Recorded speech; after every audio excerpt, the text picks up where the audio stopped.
Coming to you from the Safe Space Studios, I'm Brodor, and this is a Why We Game product review. If you are unfamiliar with a delightful little throwback from the early 2000s called InSpectres, let me introduce you to a bit of genius that, similar to Kolchak the Night Stalker from the 70s, is well ahead of its time.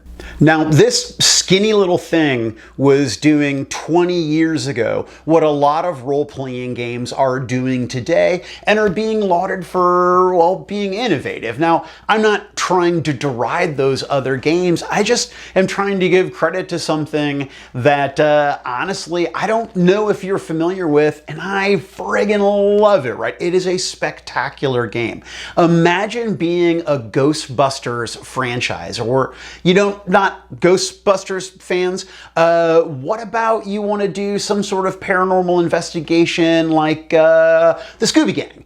But they're real, right? Ghosts and vampires and things are real. Or you want to do something darker and you want to take the tonometer and you want to make it a little grittier and you want to do like a Hellboy or a BPRD or a Buffy the Vampire Slayer, right? You can do some really, really remarkable stuff with this little game where you run a franchise of paranormal investigators. It's really, really slick, right? The mechanics are simple. Like a lot of modern games, you end up, or you're looking at that one number on that 1d6 and you're trying to figure out what that success means.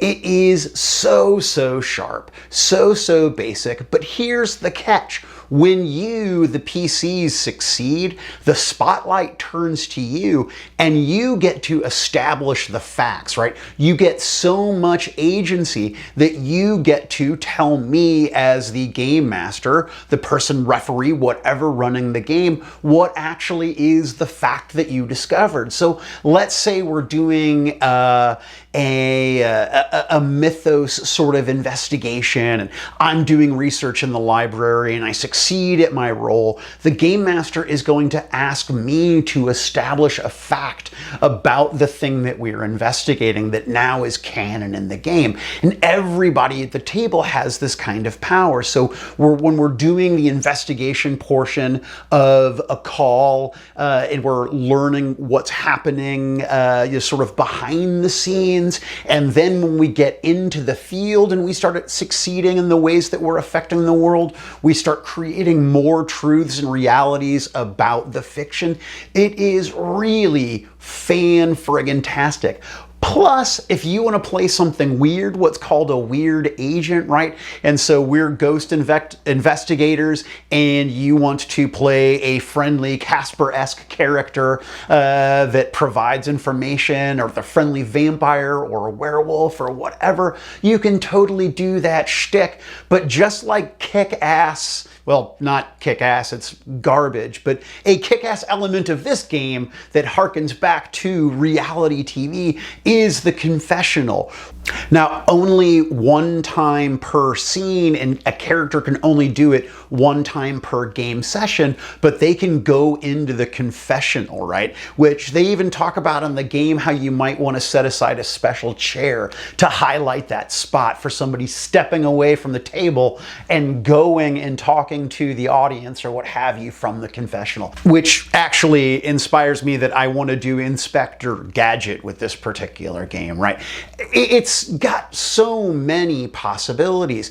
And although I think it's great to do a one-shot, the game talks about how really if you extend a little bit longer, do 4, maybe 5 sessions, or I would like to completely rip off a television show called The Middleman and maybe pick up with season 2 or something of that nature. I don't know, or a new Middleman for the new millennium. Anyway, I could go on. The options really for this particular game are endless. It's a $20 physical copy, a $10 PDF. There are all sorts of cool downloads and hacks that I saw online, one of which is a more serious tone kind of Call of Cthulhu. But for me, there's a comic book called Maintenance where you are custodial staff for evil geniuses in this laboratory secret base thing. Anyhow, that's something that I